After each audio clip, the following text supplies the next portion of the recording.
کیا آپ جانتے ہیں کہ رمضان کے 30 روزے رکھنے سے ہمارے شریر پر کیا اثر ہوتا ہے؟ اس پر جاپانی سائنسدان نے ایک بڑی کھوج کی ہے جس کا جاننا ہر مسلمان کے لیے بے حد ضروری ہے۔ جاپانی بایولوجسٹ یوشونوری اشومی ایک سائنسدان ہے جن کو 2016 میں میڈیسن پر نوبل پرائز دیا گیا۔ ان سے جب پوچھا گیا کہ آپ نے کون سی ایسی چیز بنائی ہے جس کی بنا پر آپ کو دنیا کا سب سے بڑا انعام نوبل پرائز دیا جا رہا ہے، تو انہوں نے کہا تھا کہ میں نے کینسر کی ممکنہ دوا کھوج لی ہے، اور اس بات پر دنیا نے بڑے پر انداز میں ان کی کاوش کو سراہا اور مبارکباد دی گئی۔ اس کے بعد ڈاکٹر یوشینوری اشومی نے کہا کہ میں نے کینسر کی دوا نہیں بلکہ کینسر سے بچاؤ کا حل تلاش کر لیا ہے۔ تو لوگوں نے ان سے پوچھا کہ بتائیے ایسا کیا کیا جائے کہ کینسر جیسے خطرناک مرض سے بچا جا سکے؟ تو انہوں نے کہا کہ جب ہم بھوکا رہتے ہیں تو ہماری باڈی میں موجود غذائیت ختم ہونے لگتی ہے، جس کی وجہ سے جسم بھوک محسوس کرتا ہے۔ اگر اس بھوک کے دوران جسم تک کھانا نہ پہنچے تو ہمارا جسم بھوک کی شدت کی وجہ سے اپنے اندر موجود ان زہریلے سیلز کو کھانا شروع کر دیتا ہے جو کینسر کا سبب بنتے ہیں۔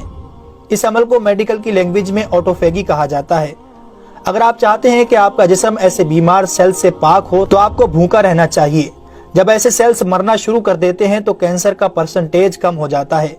اس کے بعد جاپانی سائنسدان سے پوچھا گیا کہ انسان کو سال بھر میں کتنے دن بھوکا رہنا چاہیے کہ اس میں کینسر نہ پایا جائے؟ تو انہوں نے کہا کہ اگر 20 سے 25 دن کم سے کم اور 9 سے 10 گھنٹے بھوکا رہا جائے تو اس کی باڈی ایسے تمام زہریلے سیلز کو کھا جائے گی اور اس میں کینسر نہیں ہوگا۔ اے میرے پیارے رب کریم، آج ہمیں سمجھ آیا کہ مومن پر روزے کیوں فرض کیے گئے، اور آج مجھے اس احادیث پاک کی بھی سمجھ آ گئی جس میں آپ صلی اللہ علیہ وسلم نے فرمایا کہ ہر شے کی زکوٰۃ ہے اور جسم کی زکوٰۃ روزہ ہے۔ سبحان اللہ! میں قربان جاؤں ایسے سچے دین پر جس نے عبادت کے اندر بھی بیماریوں کا علاج رکھا ہے۔ دوستو، اسلام وہ دین فطرت ہے جو زندگی کے ہر شعبے میں راہ اعتدال کی تعلیم دیتا ہے۔ اس لیے آج نہ صرف مغرب میں زیادہ کھانے کو ناپسند کیا جاتا ہے بلکہ اسے انسانی صحت کے لیے بھی نقصان دہ سمجھا جاتا ہے۔ اللہ تعالیٰ نے اپنے پیارے محبوب حضرت محمد صلی اللہ علیہ وسلم پر وحی نازل فرمائی، کھاؤ پیو اور حد سے نہ بڑھو، بے شک وہ حد سے بڑھنے والوں کو پسند نہیں فرماتا۔ اس کے علاوہ حضرت ابو ہریرہ رضی اللہ تعالیٰ عنہ سے روایت ہے کہ رسول اکرم صلی اللہ علیہ وسلم نے ارشاد فرمایا، کھاؤ پیو اور پہنو اور خیرات کرو بغیر فضول خرچی اور تکبر کیے۔ دوستو، انسان کو کھانے کی صرف تھوڑی سی مقدار کی ضرورت ہے جو انسانی جسم میں توانائی پیدا کر سکے، جتنی توانائی انسانی زندگی کے لیے ضروری ہے، اور جس سے اس کی صحت اچھی رہے اور وہ اپنی روزمرہ کی ذمہ داریاں پوری کر سکے۔ انسانی جسم کو جتنا کھانے کی ضرورت ہے اس سے زیادہ جسم میں داخل ہونے والا کھانا چربی بن جاتا ہے، جس کی وجہ سے انسان کا جسم بڑھ جاتا ہے، اس کی رفتار سست ہو جاتی ہے اور وہ بہت زیادہ تھکن محسوس کرنے لگتا ہے۔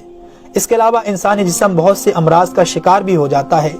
اسی لیے اللہ تعالیٰ نے روزے فرض کیے تاکہ 11 مہینوں کے دوران کھانے پینے کی بے احتیاطی کا ازالہ ہو سکے۔ قرآن پاک میں اللہ تعالیٰ نے روزے رکھنے کا حکم ان الفاظ میں بیان فرمایا ہے، اے ایمان والو، تم پر روزے فرض کیے گئے جیسے کہ تم سے پہلوں پر روزے فرض کیے گئے تھے تاکہ تم پرہیزگار بن جاؤ۔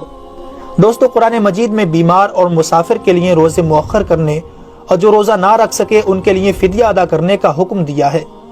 اس کے بعد روزہ رکھنے کی حکمت ان الفاظ میں بیان فرمائی، اور تمہارے لیے روزہ رکھنا ہی بہتر ہے اگر تم جانتے ہو۔ دراصل یہاں یہ بتایا گیا ہے کہ اگر تم موجودہ علم کو سمجھتے ہو تو تمہارے لیے بہتر یہی ہے کہ تم روزے رکھو، کیونکہ روزہ اپنے اندر بے شمار روحانی، نفسیاتی اور طبی فائدوں کو رکھتا ہے۔